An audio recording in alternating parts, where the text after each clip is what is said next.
Okie doke, we are on. This is Ling from businesssoulwork.com, and today I have Tamsen Horton with me. Awesome. She is an old hat in Livestream and Blab and Periscope, and she is also a lawyer who is well versed in small business everything. So I'm going to have Tamsen introduce herself, and then we're going to dig into today's topic, which is the legal aspect of running your own coaching, consulting, or other sort of a solopreneur type of business. Well, thank you so much for having me. I love Blab. I love these. And as you said, I am an attorney. I'm not a typical attorney at all. I actually came from corporate America and was in trademark licensing and honestly got really tired of working with lawyers. Mm-hmm. And I said, okay, that's it. I don't understand you, so I'm going to law school to figure you out. So that's probably not the typical response when people are like frustrated with their legal team, but it worked for me. So it's actually been it's worked out really well because it allows me to, I have the whole business side and then now I understand the legal and it's like, okay, now let's get everyone to play together nicely and achieve what we want to achieve without frustrating each other. So that's what I do. Awesome. And I think I worked with a lot of legal teams in corporate as well. What you can say, what you cannot. And without that, understanding is really hard to make things work because it's sort of like the copywriters always at odds with the lawyers because it's like, oh, you say, I can't do this and I can't do that. It's like, it's frustrating. But I think it's really about the two teams understand each other. And for the audience today, who sort of like the legal team and the copywriting team is sort of the one and the same person. I think it's going to be helpful to really understand what's behind it so that, so that we can go ahead and do what we need to do without thinking like, oh, am I going to, shoot my own toes or do I have my ass covered? Is someone going to sue my pants off and I don't know what to do about it? I think it's especially challenging for small business owners, people on our own, is that we don't have a large legal team backing us up, nor do we have the budget when something happens. So we really have to be careful. And at the same time, we don't have that budget to really get everything vetted out. Mm-hmm. Yeah, so, and it's being able to know what you need and when you need it, so that those bad things don't happen, and that way you don't end up with huge, crazy legal bills. Because nobody wants those. Nobody wants those. No, it's a lot of stress, and it really drains time and energy out of out that you should be spending on your business, growing your business, and do the thing that you're out there to do. Exactly. So, Tamsen, let me ask you that. I know I will have a lot of coaches and consultants and change agents watching this live or recording. So what would be a how about we ask those on here live right now and share what business you're in, so that maybe we can have some more targeted sort of examples that Tamsen can give while giving us a larger overview of, things that sort of a solopreneurs need to know in terms of legal. Okay, it looks like we have a life coach. Very cool. How long have you been doing that, Buck Life? Very cool. Yeah, you guys feel free to post what it is. 7 months. Good for you. Very good. Are you enjoying it? And we have a coach and instructor and want to do online classes. And I know there's a whole world of legal stuff when it comes to online classes and putting your stuff online. I know you did a blab on that and I watched that. It was awesome. Yeah. No, when you're starting, and I always tell people, know your what, like, what is it you're doing? Because if you can't articulate it, and I've been on calls with people, they're like, well, what I do is really hard to define. I'm like, okay, well, then that's where we need to start. Because one, no one's going to know what you're buying when you can't even tell them what it is. So you got to know your what. And if your what is that you are a life coach, you're a consultant, you're building a business doing XYZ, then you can move forward in terms of what do you need. And I always recommend at the beginning, even, when you're just starting out, probably more so when you're starting out, because that's when you tend to make silly mistakes. You sign a contract and you don't realize you're signing it as yourself and not as your business. So the first thing I tell people is investigate and figure out what business structure you need. There's people who say, oh, until you're making this much money, just be a sole proprietor. Well, I'm just so uncomfortable with that, because we're all signing up for services right and left. And so you're taking, and I tell clients, imagine you're taking string and constantly tying yourself to all these things. Then you're going to have to untie all those strings and tie them to the business. So really think about getting your business structure right from the get-go, because then you can get a business account. And it's really important to keep your business money in one spot and your personal money in a different spot. That's really important when you're starting out in coaching, consulting, any of those areas. Awesome. And I have someone just said an IT professional and time management blogger.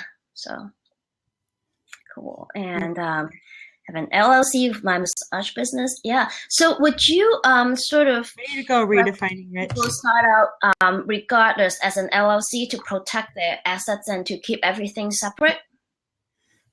Yeah, what I tell is talk if you have an accountant or a CPA, always talk to them, because different you always want to have the financial side and the legal side, because they should work together. And everyone has different family, like current finances. They have different long-term goals. They have different investments. They own different things. We're as unique as our fingerprints. There's no one size fits all.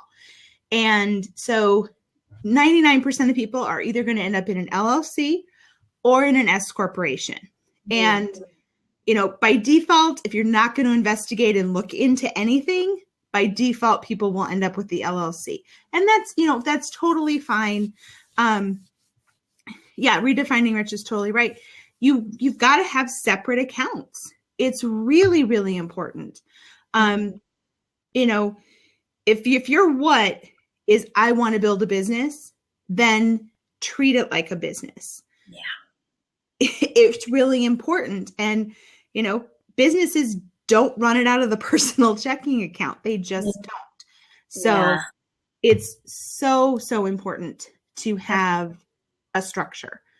But take the time, it's worth the, maybe $100, maybe $200 to talk to a CPA and a lawyer to find out what's right for you. Yeah. One, it's a write-off. Write it off as your expenses. But two, you're going to know this is what's right for us, if there is an us, whatever it is people are dealing with, because then your foundation is set. And if you do it right, it doesn't come back up to haunt you. If you ignore it, it comes back up and haunts. Yeah, absolutely. Yeah, absolutely. The peace of mind factor, it's huge. Because it's like, okay, you don't have to worry about, someone's going to go after me and I'm going to lose my personal assets, which is really daunting. The thought of it can be really scary. So now I know there's like a few people on the line, talking about, one is talking about, being a blogger. One is talking about online courses. And I think those two are really something, we can really dig into that and have a separate session for each one, for online courses, for, content online, and for, I know there's a whole different thing when you're in coaching business and working with clients, liability and all sorts of stuff. So, I'm going to let you pick a thread and, jump into what you feel like is going to be relevant. Well, I'll do the little Devette who said, she's hoping her blog could become a business, so she's not sure. And redefining rich is exactly right. if your what is, I want this blog to become a business, then set it up, set it up as a business. One, depending on how you're going to do that, and there's so many different ways you can monetize blogs and set your platforms up differently. But there's a huge difference in the clients that I work with that treat their business as professionals, because they get the better sponsors. They get the better stuff because one, when people are looking at their website, they're seeing things like it is a company, it's not like they're looking in website footers. People are getting far better at finding the professional businesses that they want to align with than the ones that are more kind of hobby oriented. And that's just a fact of life. But, I would set it up with a proper structure, and maybe you're just blogging right now. You're like, okay, this is my 6-month goal. This is my year goal. Just know what your goal is and then set yourself up, to go that way. Let's see. Yeah, that makes sense. I think it's really when you set up as a business, you do sort of treat it more as a business and approach. And I think it's also, from the mindset perspective, it's like you approaching these sponsors or business partners as a business and not like, oh, it's a hobby, maybe this, maybe that. You don't do that when you see yourself as a business, and your blog is a business entity that is supposed to be making money by definition of a business. So I think you've got a different mindset. When you're doing your blog, make sure that you have the proper website notices on there. Make sure, you have a privacy policy, you have terms and conditions, you have a disclaimer, make sure that when someone goes there, that you have it very easy for them to find out, oh, this is, I call them the playground rules. Oh, okay, this person has tied up their stuff. They do have it legitimately set up. I tell people all the time, if you go to a site and you can't find this stuff, don't buy. Do not buy a thing from that site, because you don't know where the company is. You don't know who the company is. You don't know what the liability is or isn't. And it may be a perfectly legitimate company that just hasn't taken care of that yet. But I know for myself, I won't buy anything if you don't have that on there, because I know that means you're not taking care of your business. So I'm a little afraid of how you're going to handle me if an issue arises. And that's from a customer perspective. Right. Yeah. And I think, when a lot of bloggers transition from, just for the love of writing a blog to turning into a business, I think this is like the crack that, things may fall through the crack during that transition is the terms and conditions, all the stuff, because it's usually this kind of a organic transition from, I'm writing stuff, people are subscribing, they're liking it, from dipping their toe into the water to, starting to generate income from it. And that just that one page could be something that falls through the cracks. So yeah, know what you're like. It does it. I have lots of friends that started out 5-10 years ago with hobby blogs that are now full-blown businesses, and it's like, whoa, overnight this became a thing. And it's where I always tell people, either pick taxes, when your taxes are due in your country, pick your birthday, pick an anniversary, pick a date that comes up every year and have a check-in day. You should have I tell people usually do it at tax time because they tend to not forget that one. But it's like a run through. Unpleasant thing to think about. I've created 2 more online classes. Let me go through and make sure I've double checked so nothing has fallen through the cracks. Yeah. Because, to Lil Devet, what else to set up? A structure is key. Your website legal notices is key because that's your store. That's where everything is happening. And that's your one place to lay the foundation, to say how you're handling things. What is the legal relationship? Like that's your only place to do it.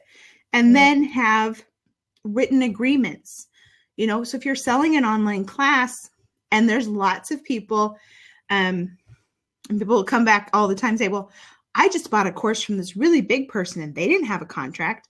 And I'm like, yeah, but what you don't see is what happens behind the scenes when the failure to have these things in place does happen. But they have the funds that they can pay the $10,000 or the $15,000 to fix the issue because they did let it slip through the cracks, which happens, unfortunately, quite frequently. And as I say, my husband, we were talking, I said, it's like speeding. We all know speeding is against the law, but you could spend your whole life speeding and never get caught. Yeah. Okay, you won. You made it everywhere faster. But there could be that one time that you get nabbed. Mm-hmm. And so in a way, that's kind of what law does. It's why lawyers can say, hey, here's everything that could happen, but we can't tell you if it's going to happen to you because we can't. We don't have a crystal ball. Mm-hmm. But it's like, hey, there are speed traps. Speeding is against the law. Here's what happens if you get caught. Can I tell you you're going to get caught? No. The more frequently you do it, the higher your chances are. But, that's kind of how it is with, legal stuff. Mm-hmm. Yeah. So you mentioned online courses, and I know a lot of the viewers, listeners are coaches who also would like to do or are doing online, digital products or online programs. What do they need to put in place or be aware of when they do programs like this? Because, myself included, and it's like, okay, just throw some content on and, put a PayPal button and see how it goes, cross my finger. I think most people would be more, concerned about, hey, how many people are signing up? How am I promoting it? More than, how am I going to, have the legal stuff in place? So what would you say when we just wear so many hats? What are sort of like the must-have that we should be putting in place for these online courses and digital products? Yeah, we could be here all day. First off, and I'll come back in. No. When we're running an online course, think about, from like the start to the finish. You start with, a lot of people will start with Facebook ads. They'll start with marketing, landing pages. It's really important to have, again, I'm going to keep coming back to those website notices. Uh-huh. This is where, like you were saying, the copywriters with a W, because there's a difference with copywriters with an R, because that's my world. Totally different kind of copywriting. You can say things in your marketing that are great for marketing, lifetime access. Love it in the marketing world. That you have to define that in your course contract. So like your marketing, your images, your words, your videos, you could be creating unintentional warranties, guarantees of your product that you don't know you're creating. And without having the language, reasonably accessible to people that says, I'm not creating an express warranty. I'm not creating an implied warranty. I'm not creating, there's other legal lingo for these warranties. Unless you have the language that says you're not creating them, guess what? You're creating them. So that's one of the big things is, be careful, and you're not going to know everything in marketing. So that's where those website notices come into play and save you. They really do. The second part is that you want to have people agreeing to your course terms before you take their money. You want to make sure that you have and you can do it in a number of ways. The easiest is to have a checkbox that has a hyperlink to the course contract, whatever it is you're selling. If it's a mastermind program, or if it's a, one time they're just downloading stuff. Mm-hmm. Whatever it is, you want it in writing. What is the legal relationship? Mm-hmm. What is your refund policy? What is the payment policy? What is the confidentiality? How are disagreements held? If there is a disagreement, where is it handled is a big one. Intellectual property. So you want people, even if they never click on them, again, you can't make someone read that, but just think about iTunes. Every time our phones get an update, Mm-hmm. you may not get to Facebook until you click agree. Okay, sure, whatever, agree. Yes, I agree. I totally agree every time. Just get me to, let me get back to Facebook. Give me the phone back. Yeah. I can't get to my computer. Sure, I agree. I used to read them all the time. And then I was like, really? If something bad happens, yeah, I'm going to have to do what they say anyhow. So agree. But when you're running your own company, when you're selling your own courses, it's really important to do that before you take their money. Yeah. And so that means you have to have the contract. It means you have to have thought through all the different, I always call them the worst case scenarios. Like, what's the worst that could happen? Mm-hmm. Okay, well, can we provide a solution for how that we would handle that? And we work through it and get it all set, and then have them agree to it. Mm-hmm. So those are the two big pieces, like on the customer side, that you want to cover. Mm-hmm. Then you really want to make sure on the course creation side, one, please don't name your course after a trademarked property, because you can get in a whole lot of trouble. In fact, I'm just wrapping up I did a copyright class last week, and this week is a trademark class. And it still surprises me how many online course providers don't check the name of their class. And so they create the website, they create the videos, they create the landing page. They spend thousands of dollars. And then they get a letter that says, yeah, you used my name and you can't do that. So now rip everything out and start over. So, yeah, it's a big one. It's a big, big one. So make sure you're running, if you're using a brand, if you're running it under your own name, you don't have to worry about it. Unless you're Oprah, that's a whole different story. But when it's, if I'm selling classes as Tamsen Horton, I can't trademark that. Neither can anyone else. So not an issue. But if you're doing it as a brand or your brand, or it's your signature program, make sure you didn't use somebody else's name. Mm-hmm. And also make sure that you know how to protect your intellectual property. If you've used other people's stuff in your course, mm-hmm. Photos are a big one. Videos are a big one. You don't want to commit copyright infringement. That's mm-hmm. huge. Yeah. And then you also want to protect yourself. So those are the big dogs for online courses. Right. And this is great information. So what just keep coming to me is one thing is the intellectual property, right? So you're talking about copyright and really, using images, and be careful about, purchasing stock images, and really do due diligence, and, don't rip images off Google for sure. How do you protect your own intellectual property? Because, I have seen, there were some ripples in the coaching world, a little while ago. Someone just bought a program and then, without doing anything, stuck it up on her own website and call it her own, or that ripple. So we obviously can't go everywhere, go to everybody's website and click on their stuff and see if that's out. It's my stuff. It's silly.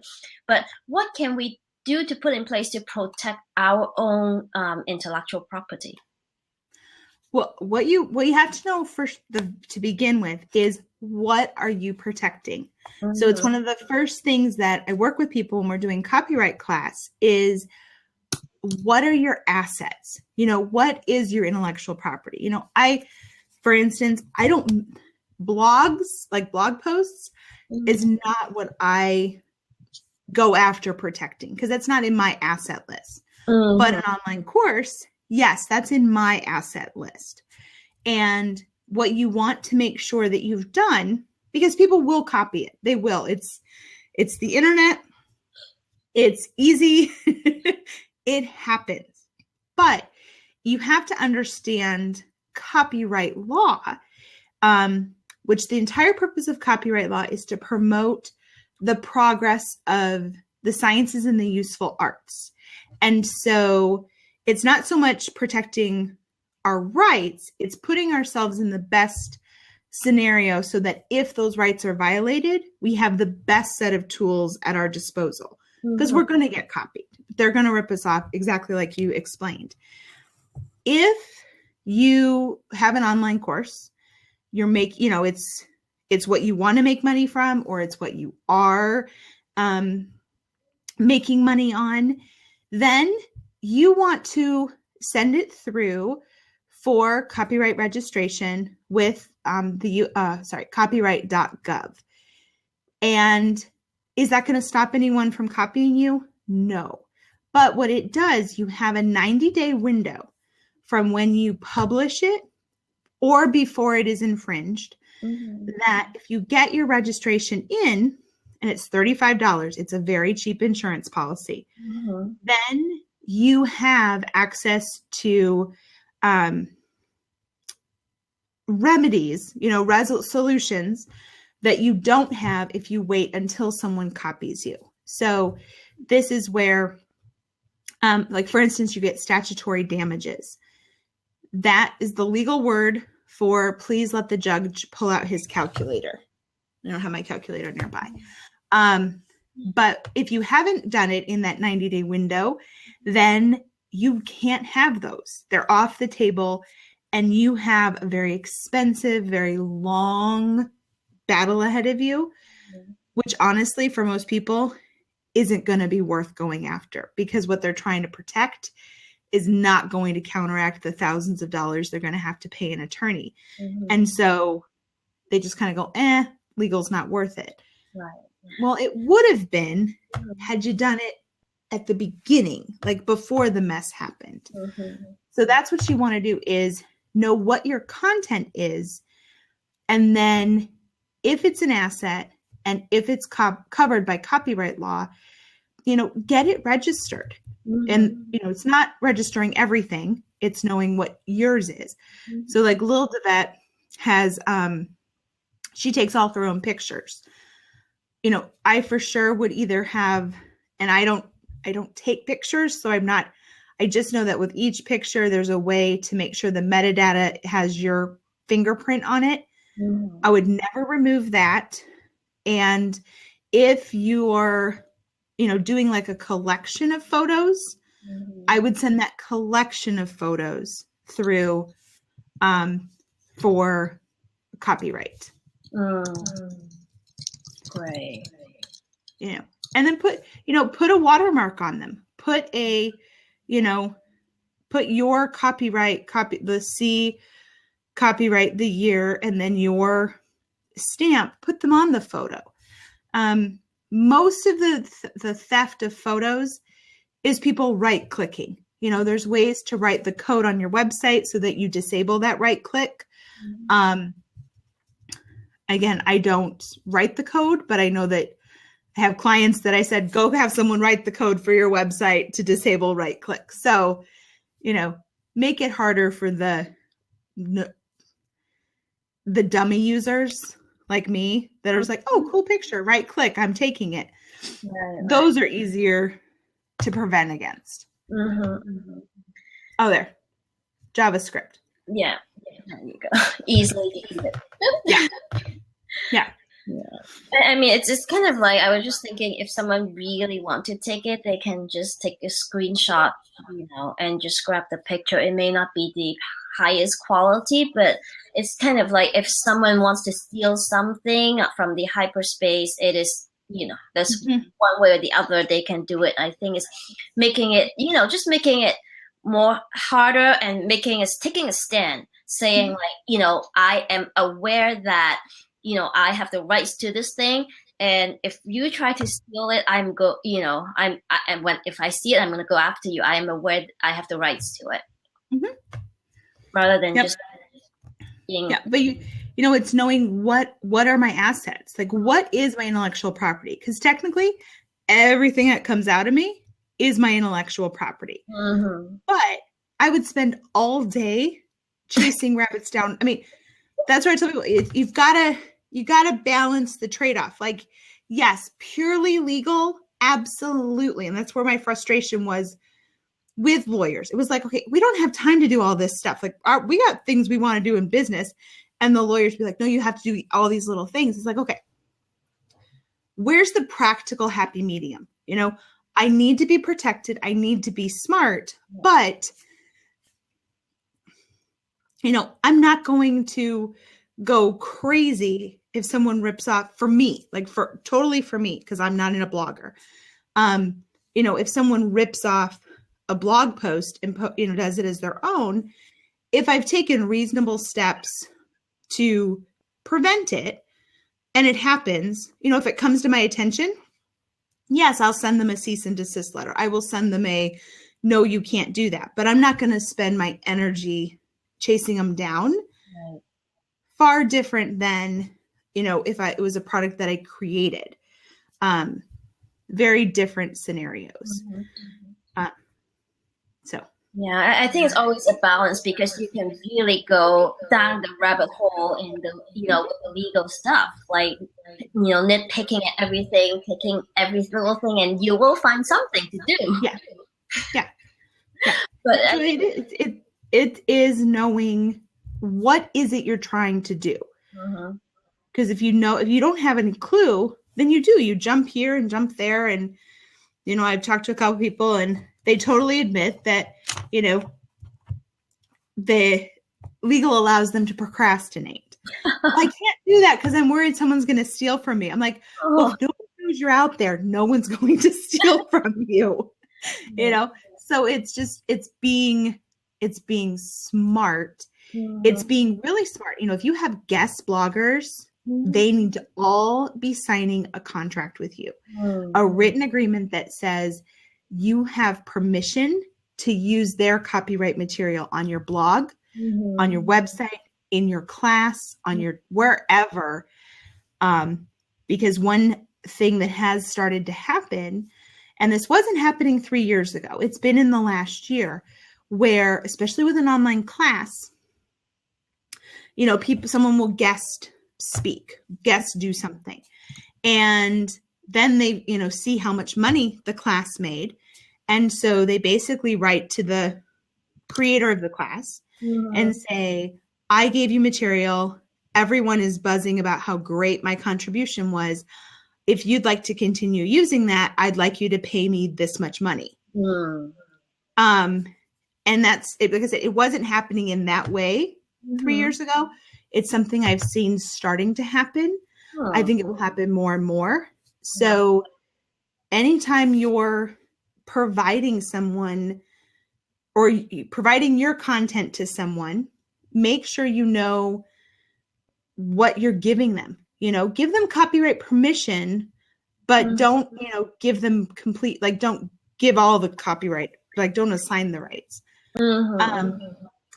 And then if you're using other people's stuff, make sure you're covered. While everyone gets along and everyone's nice and happy, just have an agreement that says, hey, you're agreeing to let me use this. You're agreeing to let me, package it, bundle it, sell it, do whatever it is that I want to with it, provided nothing illegal or fraudulent. But that's another really big issue with blogging, is making sure. In plain English, who owns what? who can use what under what circumstances, Yes. and and when monetization happens, what happens. Mm-hmm. Yeah. Yeah. And I think it really takes just like, just sitting down and think through the scenario, like what could happen. Mm-hmm. 1 year down the line, if it succeeds, what happens? Mm-hmm. If someone thinks this is like a blockbuster, and I guess blog there, and this person start using the blog content for something else, like what happens? Mm-hmm. So I think it's worth to take the time to think through it. And, I just want to have a little plug in my own little soapbox about, you mentioned people just like worrying about people copying the stuff and not putting things out there. And one thing I really want to say is when you deliver your content, it is also your personality, your style, your point of view, and what you stand for that people buy. Mm-hmm. So it's not like you're handing people a PDF of, a bunch of facts. And I wouldn't say that is the entire product or service or program that you're selling. Mm-hmm. And I think just like keep that in mind, is that yes, people can still, all the facts and the PDF and whatnot, but it's also when people really buy, they're buying your personality, your point of view, and what you stand for. So really let that out. And if you have that, behind you, then you will be less worried about people stealing your PDF. Mm-hmm. Yep. Very true. Absolutely right. That's right. So, be smart, have your ducks in a row, know what it is you're supposed to do. My best clients, I really never hear from them because everything is so solid. All it is, I have one, I can see one of them texting me right now from my phone, is, hey, doing this cool thing. Anything I need to think about? I'm like, nope, you're good. By all means, go. Business is booming. Keep moving.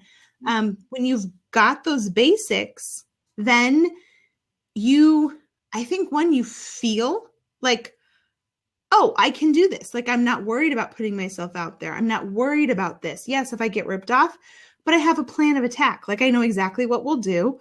Sometimes, do we spend hours and days chasing some random company in some random country that you can't find? No, because the download that they have is a screenshot of your course linked to a virus that will download to your computer. Like very few of them rarely have all the courses they say they have.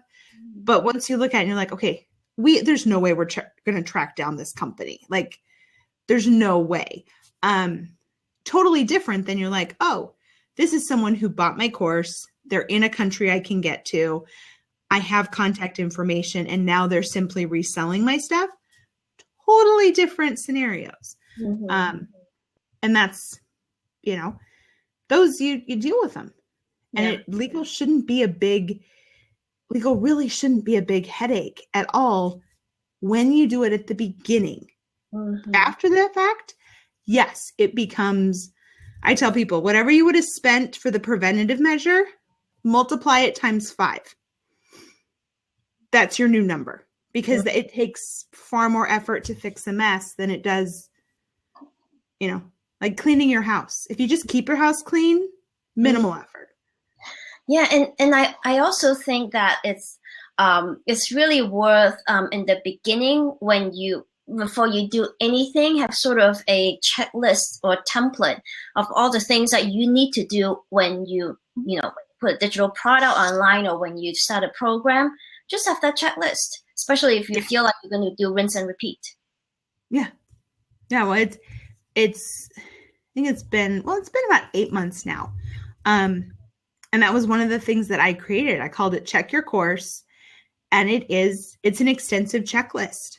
Here's everything you're not thinking about.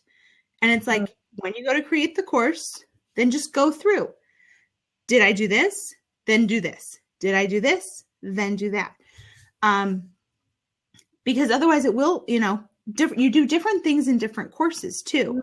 Yeah. Sometimes you don't use guest people. So don't worry about guest contributors. Mm-hmm. Sometimes you don't do affiliates. Don't worry about affiliate stuff. But again, it's all that little stuff that like a pre-flight checklist would be for a pilot. Yeah. Did I do this? Did I do this? Did I do this? Is this checklist still available? Is it something that people can get their hands on? Oh, yeah. Yeah. It's a product that I sell. Oh, Yes. sweet. Where they can find it while we're here. Just tell it. Hold on. When where you think you know the URLs of things and then you forget one letter and nothing and the whole thing doesn't work. Oh. Yeah, there it is. But yeah, it was funny because when I first did this, here's the link. When I first did it, I did it as this huge, like premium level thing covered it was everything plus the kitchen sink and like 87 other things. And it was like everything. And then it never sold. And I was like, well, yeah, nobody wants a premium level legal course. There's a few. But it was like, no, Tamsen, we just want to know, what do we need to do and when does it need to get done? That's it. And I had a friend who said, it's like your checklist. It's like, and it's a checklist like you haven't seen before. I mean, it's not like a set of bubbles. It's a very complex, easy to use though, very easy to navigate.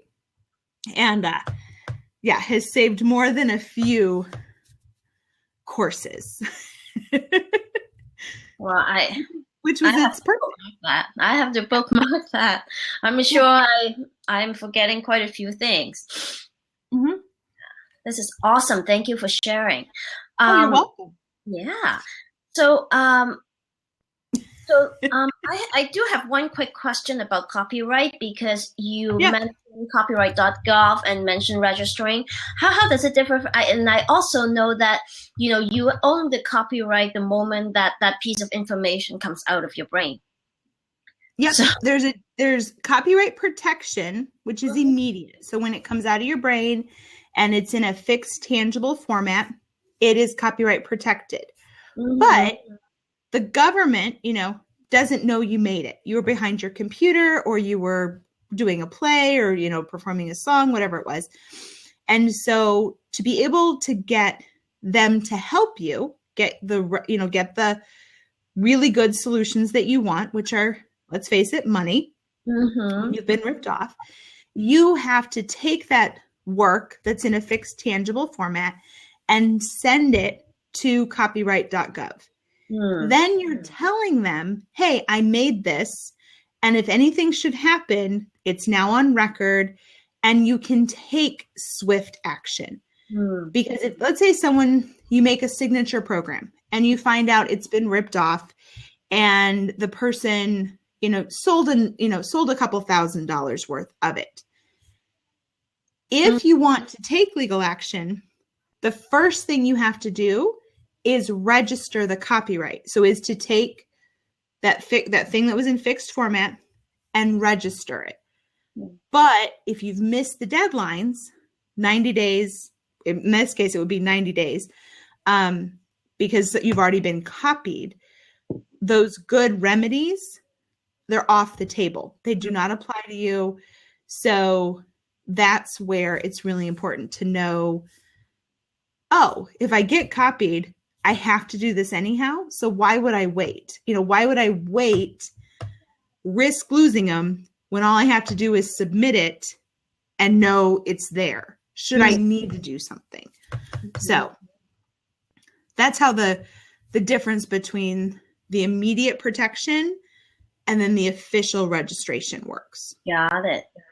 Well, good to know that. I mean, that is definitely, I just thought, okay, it's on paper now. It's, I have the copyright and it's all good. So definitely very good to know. Yeah. And that's what you got to know what you're. Did we get an echo again? Oh, no, it's all better. Yeah.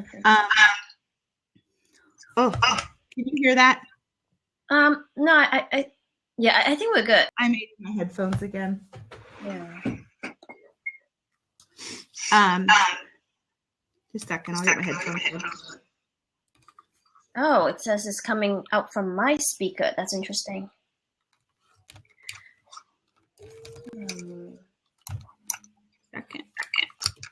Oh, is that from my is that me creating the echo?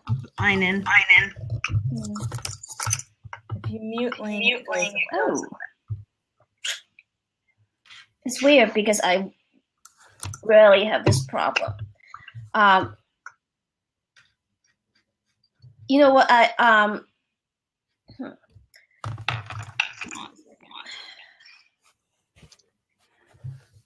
Okay, let's see if it works.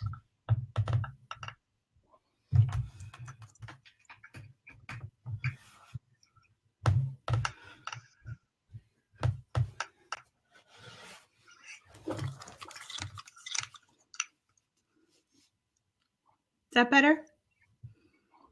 I can hear you quite clearly. Is that better? So, let's try. I think, yeah, I can hear you clearly. Okay. So thank you. Yeah, so I mean, I know usually these blabs I do about an hour, so I know, I think we can talk all day about all the nooks and crannies that we can get into. Just last question for you, Tamsen, is, is there anything else that coaches and consultants on the line should, know? Maybe you won't have the time to really dig into, all the aspects of it, but at least, they should pay attention to and at least look it up themselves. Well, we can do another blab on it, but. I'd love to. Oh, now I'm getting feedback. You might need headphones, Ling. Or maybe if I can't mute her. Oh, wait. Yeah. I don't hear feedback at my end. Yeah, I will do that. Can you guys hear me?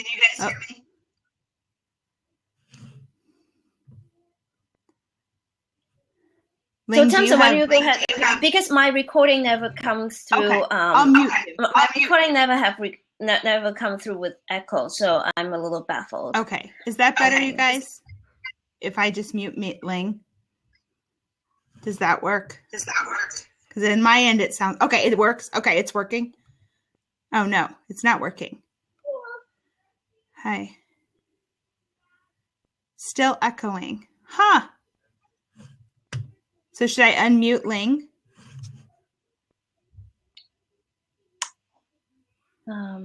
It's very strange. Okay, now it's stopped. Okay. Ling needs a headset. Yeah, Ling, do you have a headset? Not close at hand, and I feel like, and I feel like I'm just gonna shut up. You talk. I know we're wrapping this up with the last thing that Tamsen's going to share with us. Instead of you guys waiting for me for another 2 or 3 minutes to look for one and look at the blank screen, call my chair. And I will definitely keep that in mind when in my next, just because I like doing hand gestures and someone's like, it just yank the whole things off, and I'm like, that's silly. So, but definitely we'll have that handy. Thank you for the feedback. So Tamsen, why don't you go ahead and I'll shut up. Okay. I would say the number one thing for coaches, consultants is get everything in writing. Oh, this is okay. Because if you're selling your services, if you're doing anything, you want it in writing. You want your expectations clearly communicated to what is going on. And that is the biggest thing. And we're going to wrap this up because I can hear the echoing even with her muted. So we will be done. Blab is... The echo is your voice coming through Ling's speakers. Okay. Oh, because Ling, that might be a wrap. Yeah. I think I'm out of luck. So, you know what? It was good while it lasted. I am going to run and get a headset real quick. Just bear with me for 1 minute. Oh, no, stop. You know what? Just go for it. Go for it while it lasts. I did it. I said it. I said it all. Yeah. I said, get it in writing. The number one thing, use a written contract. If you have a structure, you've got your website set, use contracts, and know what your what is. If you have no idea what you're protecting, it makes it impossible to do it. So, but the biggest mistake I see with coaches, online programs, any of that, is people failing to use a written agreement. And you end up having to make lots of refunds that you didn't want to make. You end up with lots of stress. Miscommunication is huge. So that is probably one of the biggest areas that I see people struggling with. And once you get it set, once you have worked through and you have like, okay, this is what I sell, these are my expectations, then it's easy. Like you just keep using that. You don't have to keep starting over. So that would be my number one piece of advice for people starting. Awesome. Thank you so much, Tamsen, and thank you everybody who's here live and bearing with me with my little echo technical glitch. So Tamsen, to wrap it up, I know a little while back you share your a URL with us. So let me see if I can copy and paste it again, because it kind of get lost in the chunk of messages, called technical glitch. So I just posted that URL again. Oh, there we are. And Tamsen posted another URL where you can find her. So awesome.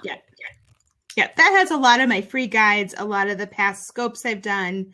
It's always the best place for people to start because there's such a wide variety of topics and resources that are there for you. So lovely. It's just on the Periscope page.